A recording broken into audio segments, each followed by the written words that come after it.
In this video, we are going to show you how to pause your Shopify store. Now, if you want to pause your Shopify store for whatever reason, like maybe you're going to edit it, so on and so forth, you want to log into your Shopify account. And once you're in your dashboard, your admin dashboard, I want you to look at the lower left corner of your screen that says settings, right? So click on settings like so.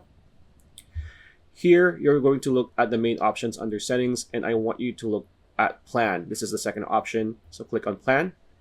So under plan, if you have a subscription that is active, there's going to be an option here that says cancel plan, as you can see, or change plan.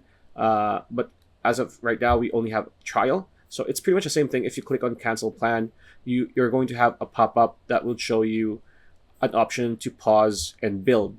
So when you click pause and build, that's where you'll be able to pause your Shopify store, and you'll be able to actually build it or edit it however you want. So after you build that, you can just save and you'll be good to go. So pretty much it. That's a video. Hope you liked it. Like, comment, share, subscribe, ring that bell icon. We'll see you on the next video.